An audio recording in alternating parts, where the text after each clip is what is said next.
Welcome to the Unapologetic Vixen podcast, Owning Pleasure as a Black Woman. I'm Natasha, a licensed sex therapist and certified sex and intimacy coach, on a mission to empower Black women to choose a life of pleasure, not just today, but every day. There is nothing more powerful than a Black woman that authentically owns her pleasure and sensuality. So sit back, relax, and enjoy the gems.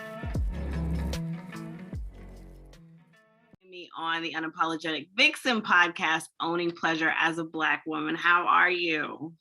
I'm excellent. Thank you so much for having me. I'm happy to be here. Yes, I absolutely love you, Marla. I fangirled about you before I met you, and you are just as amazing as a support system as being at your events. Share with the audience who you are and what magnificent things you do. Absolutely. So, my name is Marla. I am a sexologist and sexual strategist for my own company, Velvet Lips, which is a sexuality educational company that helps people with their sex lives, their intimate lives, their relationships through workshops, classes, and coaching. And I'm also one of the co-founders of the Sex Down South Conference. Mm-hmm. And I do a lot of other things too. I teach at Clayton State University, which is about 20 minutes south of downtown Atlanta. Woo, And, woo. and then I also, I sit on a couple of boards. I sit on the board of the Sex Workers Liberation Project, as well as I'm soon to be leaving the board of Spark Reproductive Justice now. So I've had my reign there as board chair for quite a while. So it's time for me to go, but I'm ecstatic. But that's just maybe just a few of the things that I have done in my time. Yes, and I have had the pleasure of being a part of Sex Down South for a few years. The first year that I went, I think, was in 2019, and I volunteered, so I didn't get to see a lot of the webinars because I was working. And We then put you to work, I'm sure, real good. very much so, but I enjoyed it. I met amazing people, and then the other 2 years was virtual. So I know we're being back in. You were in person last year too, right? Yeah, we did a hybrid. So we did in person and then we did online, and we'll be doing that again this year.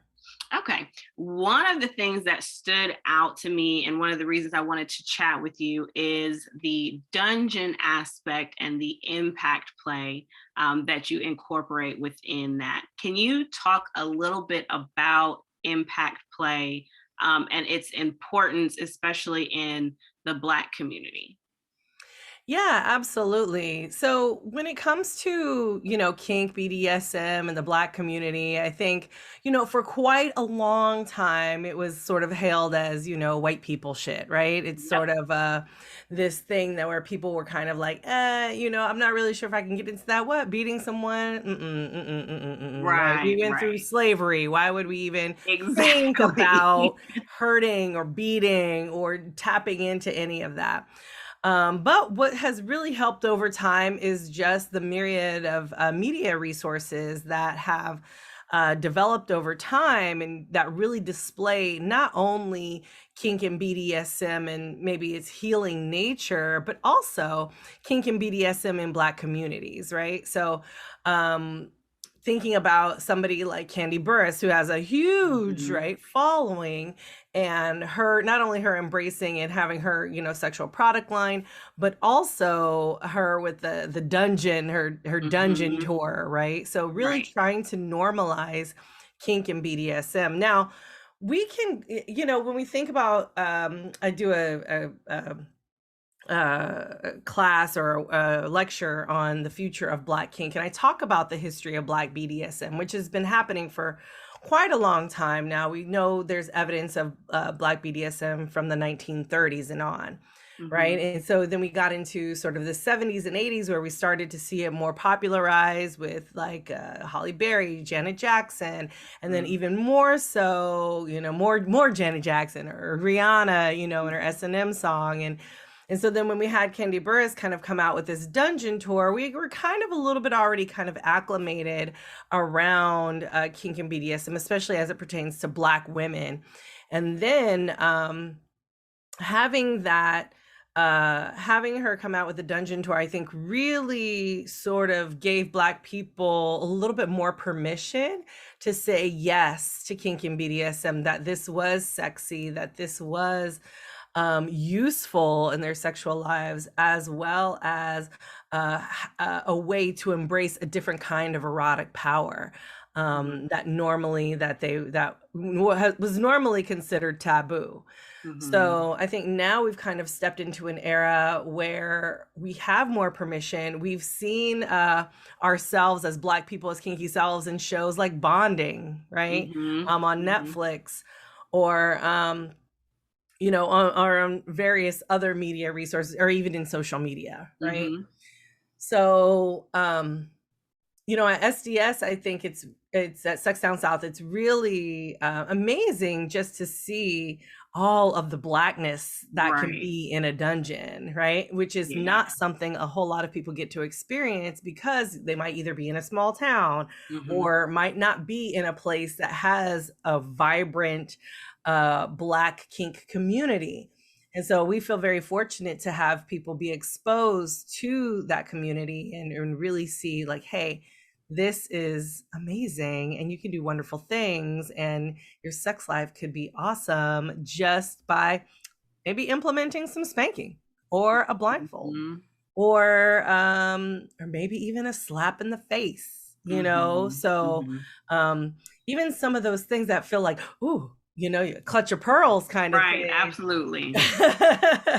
Is sort of like, oh, like it gives you a different feeling. And that's also something else to be aware of as we sit in our own bodies and how it feels. So I know for you, right, you felt some type of way about being in this space. So yeah. So being a kink aware, I made sure that I went through the proper channels to get training to be kink aware, but it's very different having conversations with clients opposed to experiencing it yourself. And so the episode before this one, I shared an experience of going to a kink gala at the dungeon, one of the bigger dungeons here in Atlanta, and watching the impact play, and really being in my head and feeling uncomfortable. But it wasn't an uncomfortable of, oh my God, why would someone want to do that? It was more so of a, oh my God, do I trust enough to allow someone to do that? Because I saw the process. Like, he would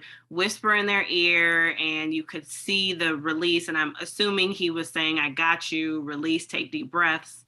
Then to watch him, do the impact play. And the woman that I was watching, she didn't want to scream. She didn't want to yell out. So, his accomplice that came was telling her, it's fine. You don't have to pay attention to these people in the room. Release, you're safe. And finally, little by little, she started actually screaming out every time he connected. And in my mind, on the ride home, I sat with it and I got really emotional, because I was like, I am in a place in my life where I'm trying to figure out what it means to trust and release, just like in all areas of my life, which is very common in the Black women that I work with. But I don't think I was in that place in that moment to be okay with it, to actually not try to man up and be like, I can take it like what I do with life. Just, I'm going to take it and I'm not going to cry and I'm going to suck it up, or I'll give myself 24 to 48 hours and then we got to get this shit together, like get it together and move on. So the release of it, can you speak to what it means to release and trust in that type of capability? Because I'm used to being beat and when I was doing something wrong and it was nothing cathartic about it. Yes. Well, I think that's part of the power exchange, right? So, Black women, for so long, we have had the history of being the matriarch, right? Of holding the family together, of being the kin keepers, of being strong and making sure that everybody can rely on us. Right. And so when we oftentimes we feel, I want to say almost even a little guilty when we have to go to someone else and be like, I need help, And so we suffer in silence. And the ability to not have that vulnerability, or the not the ability, but the when we shut down that place, because we have to be the backbone, we have to be strong, we have to be resilient, we don't get access to those feelings. So all those feelings Mhm. that you were having, you were like, oh my gosh, like I'm actually Mhm. feeling all of this, Mhm. right? Mhm. And we don't get to do that very often. So I think that's important, right? It's sort of one of those things where people are like, we get shut down on the cry, right? Like, don't cry, don't Oh cry, don't yeah. cry. But then we're like, wait a minute, crying is okay. Crying helps I us to hate release. crying. I Crying hate helps it. us. We're vulnerable in the space. Oh, I know. I've seen my wife cry 3 times in our Mm. and barely, and I mean not cry, but like Mhm. a A tear. tear. You know what I mean? And so it's one of those things where you're like, okay, I hate crying, or I hate this level of vulnerability. But the fact is, when we release that, when we let go, when we can trust that person, that is that's earth shattering. You know Mhm. what I mean? Because then it allows you to not only open up, um in a way to show yourself you can open up, but you open and allow access to that person to understand those feelings and to really empathize with you. Mhm. Because sometimes I just don't think we we give people that option, right? Right. Right. Um, so yeah, I really do think that the vulnerability aspect is so important, and in kink, in particular, when we feel safe and secure, which Mhm. number one, uh, that's the place we want to be in sexually, because Right. when we feel safe, when we feel secure, then we can let go. And We're so not in what our heads. We're in our yes. bodies, feeling all the Mhm. feels. Exactly, exactly. And so we can really be present. And same thing, what you were witnessing in kink, right? It was sort of like, yeah, she could hear him say whatever it is that he Mhm. said, but like for her to actually, with every, maybe hit, Mhm. the ability to sort of let go and trust and know that he was going to do what he said he was going to do. Mhm. Every piece of that impact was a piece of trust that was gaining on her every single Mhm. time, so that every time that trust came in, a little bit was let Right. out, right? That Mhm. vulnerability, that release, her voice, right? Right. Like Her all voice. of these things that get shoved and put down were able to be released. And I think we need that in our lives. We need that in our lives. Absolutely. Right. We do. And for those of you who don't know, this is my second time recording with Marla because tech was teching and I lost it. But in the first recording, you asked me, would I consider being a part of that? And since then, I've had time to like really sit with that question. And it doesn't make me as I won't say uncomfortable when you first asked, but I was like, oh, I was not expecting her to ask me that.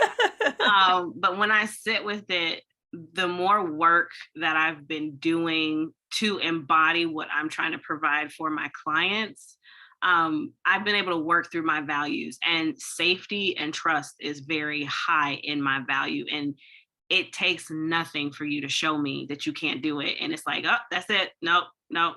It's more of a guilty until proven innocent when it comes to those values. And so I would definitely, I'm not opposed to it. I think there's still more work I would have to do to not associate that act with something that is negative. Not only not negative, but it doesn't mean anything for me to react to it. Like it doesn't mean anything about me to scream, to yell. Um, I don't have to try to take more than is necessary. Like if the shit hurts, it hurts. Say done, because that would be me. I'd be like, oh, you're not gonna get me. Like bring it, keep it coming, which is not the point of it at all. But it shines a light on me and what my clients go through as far as how much we put on our plate and on our shoulders, which is really our own doing. We are in our own ways, even with the crying. I've cried so much this year just because I'm determined to be something different and be something softer and more sensual, to know what it feels like on that side, to know what it feels like to ask for help and to trust. So I had some time to sit with that question. And, by the time we get to September and make my way to Sex Down South, I may be a little, inclined for a little tap tap. um, so if this is something that someone wants to explore, if one of, the listeners wants to explore this, what do you feel like are like, what's the avenue? What's the route? Do they try it at home? Do they need to go to a professional? Well, doing it yourself and doing it, like, first of all, I think starting off with something simple, like basic impact play, so something like spanking, I Mm-hmm. think is helpful. And I think, of course, taking a class or seeing a mentor or getting a kink coach or a sex coach or something like that to help you with that, I think is perfectly fine. There's lots of people who have virtual classes on erotic Mm-hmm. spanking or whatnot. But trying it on yourself is absolutely going to be different than someone else hitting you, Right. right? Mm-hmm. But trying it on yourself first to see what that feeling feels like is important, Mm-hmm. right? Do you like stingy? Do you like thuddy? What is it? What is it that your body may desire on its skin, right? Mm-hmm. Um, so I think that's the first step, is just really doing something simple like spanking, or maybe even trusting in a blindfold. Blindfold is part of like sensory deprivation, which is also very vulnerable, Yeah. and so Mhm. like, to me, a blindfold is harder than spanking. You know Really? what I mean? I think for me, blindfold is a little easier because it takes away for some reason, when you cover my eyes, I'm not in my head as much. And I can pay Mhm. attention because it's like, what is that feeling? What are you doing? What is that? And then I'm like trying to psych myself out. Well, what is that? Is it a piece of ice? No, it's not a piece. What does that smell? And so I'm trying to figure out what's happening, which still in my mind, but I'm paying attention more to what's going on. Mhm. Nice. So I mean, it sounds like you're pretty present though. Like you're like, ooh, I'm titillated. What's happening next? As opposed to Yeah. me, I'd be like I'm, want control, right? So I'm like, what you doing? What you doing? What you got? What's happening? I need to see all the things, right? So like that would feel a little bit more vulnerable to me because I wouldn't be able to see and therefore wouldn't be able to regulate on what you're doing, Right. right? Right.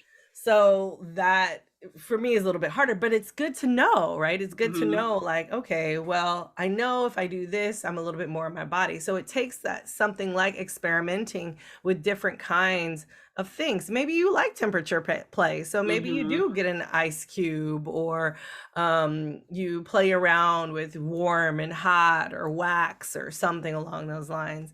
Um, but just kind of think of the everyday pleasures that you have in your life, like the everyday things that make you feel good. I think Hmm. that could really help you tap into your kink too. So for instance, if you okay, I'll give myself for example. I am not a huge smell person, but I am kind of a smell person, Hmm. right? And as much as I love roses and the Hmm. smell of roses, I went to Portland and went to their big Hmm. rose event that they have, and it was amazing. I smelled each rose. As much as I love roses, I also love armpits and people's armpits. Really? Right? So it's like, oh, I enjoy this smell so much. And I'm like, what other smells do I enjoy? Hmm. And I love armpits. I smell all sorts of people's armpits if they'd let me. You know what I mean? So it's sort of like, ooh, do I like that smell? Oh, is it covered by deodorant? Because I really love natural body odors. Right.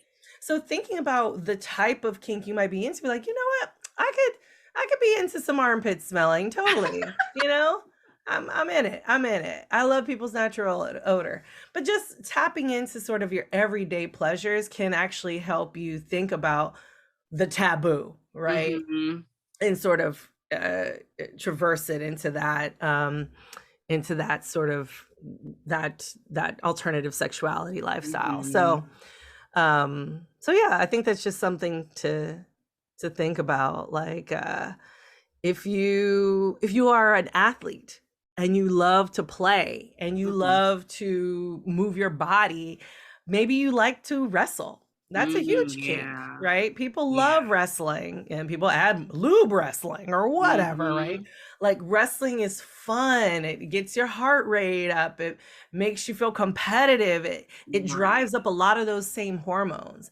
So knowing that like our everyday pleasures can be translated into kink, I think is a great way to figure out what kinds of things you'd be into. Hmm. I know that I've had quite a few clients come to me that have dealt with trauma, like they've gone through the therapy and done trauma and all that, and they found themselves in the world of impact play and BDSM. What do you feel like is the connection for that? Well, I think part of it is when uh, hmm, I mean, it all depends on the trauma too, right? Like Right. whatever their trauma is. Um, but a lot of it has to do with being an adult and it being consent based, right? So Mm-hmm. that's where a lot of the healing comes from. Mm-hmm. So, for instance, I have a friend and colleague who was molested as a child, right? And all that trauma translated, like how they took control of that trauma was like now in their kink, they do role play and they are still the child in the role play, Mm-hmm. and whoever they do the role play with is the dad, right? And Mm-hmm. it's deep, it's taboo, Mm-hmm. but it's so healing and cathartic. Part of it is, right, as children we are sexual beings, but and Mm-hmm. so we are don't quite understand sort of how the pleasure aspect fits in, Right. especially around coercion when it comes to adults.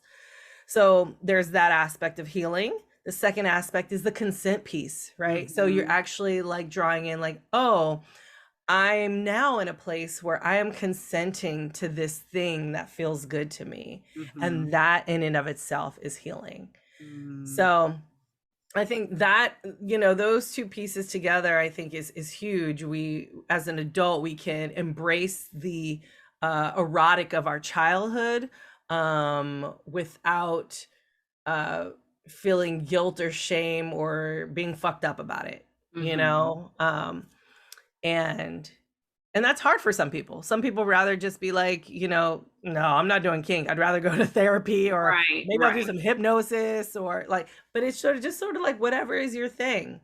Mhm. And kink is just an avenue of healing, just like there's all the different ways of healing. There's energetic healing, there's all sorts of, hypnosis, reiki, therapy, counseling, whatever it is. There's lots of different ways for that healing, and that's just one of the avenues. So Mm. that's where I think really the connection lies, is around consent, and then being able to um, experience the pleasure that may have been traumatizing in the first place. Right, right. So before we go, I wanna ask a question. What do you feel like are your top 3 toys to use when it comes to impact play? Oh my gosh, I forgot to unpack them. I was at a kink camp for a week, and I taught a few Ooh, a kink classes. camp. I know, right? Outside in the wilderness, girl, that was hard, but it was fun. It was fun. But usually I have them all on display. But I think one of my favorites is I have like a 3 foot paddle, wooden paddle, that I got made that says Miss Marla on it. So that's definitely one of my favorites, personal favorites. I think floggers are really great. I have a really nice like black and purple leather flogger. It's nice and soft. It feels good to the touch. Mhm. Um, so I think floggers are really nice. And honestly, my hands are freaking magical, and I feel like that is probably one of my hands are like my favorite kink object, because I'm able to use them in ways that feel very good to me and usually to whomever I am playing with.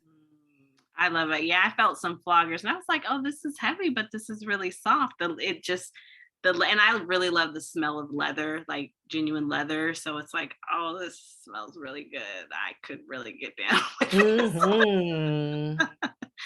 So just to bring it full circle, for anyone that you feel is not exactly where I am, where it's like, okay, I know I need to release. This could be a way for me. But for a Black woman that's like, something has to give. I need some type of release. What are your suggestions or your advice for her? Well, I think first is finding someone who is on the same page for you if they want if you're trying to get into kink or want to, want to explore in kink, finding someone um who either can mentor you or finding someone you trust, finding someone Yeah. that's on the same page, and then talking through it and doing a Mhm. lot of talking. Do a lot of talking. Talk about your desires. Talk about what holds you back, why you're hesitating. Talk about like all the things that come up for you. Talk, talk, talk, talk, talk.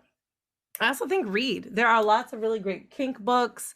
Not 50 Shades of Grey, but like kink books, like how to do the kinks, right? Yeah. Those are really, really helpful. So I think reading, finding people in your communities, um, going to local places and going to munches. So like whatever city you're in or closest maybe big city, if you're in a rural area, like going to like a munch and get to know people, right? So like in Atlanta, we have a ton of Black groups. So it's sort of like go to Black Atlanta Munch and, Mhm. you know, talk to people, see, what they do, what they like.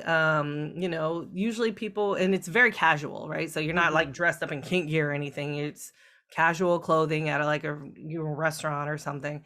And it's really an opportunity to get to know people in a casual environment with no pressure, and see like who you can connect with. I think that's Mhm. super helpful because, we all want to feel like we're a part of a community or in a Right. community, and really I really say in order to really embrace like this lifestyle. So Mhm.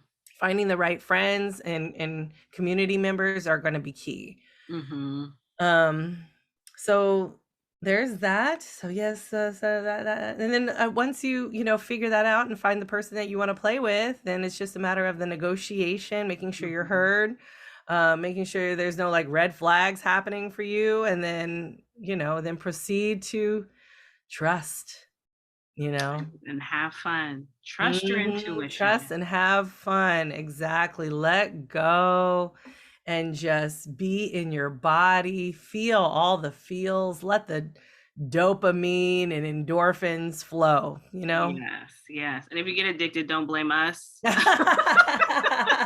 Do not blame us.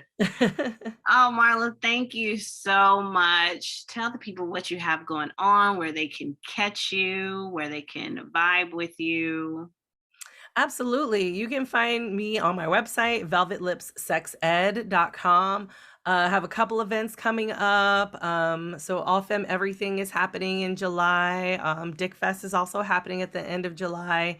And then Sex Down South is happening. That's sexdownsouth.com. That's happening in September. And hopefully I'll have Booty Fest in August. I'm working on that. Mm. And what else do I have going on? And soon I'll be launching my membership program. So if Yay. you get on my email list, be a founding member, that would be awesome. But I will let you know when that launches. Thank you. Thank you so much, Marla. This was a really good conversation, especially after my experience. And I think the women that listen are going to truly appreciate it. Awesome. Thank you for having me. And you can also find me on social media too. I forgot to say at one Marla Stewart or at Velvet Lips Sex Ed. That's sex without the E. So thank you again for having me. And I'm excited. Thank you. Thank you for listening to the Unapologetic Vixen podcast, Owning Pleasure as a Black Woman.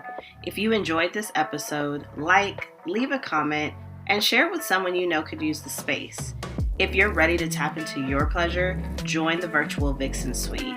It's a safe space for Black women to gain support and empowerment as they access pleasure, intimacy, and satisfying sex every day. And remember, pleasure is your right, boo.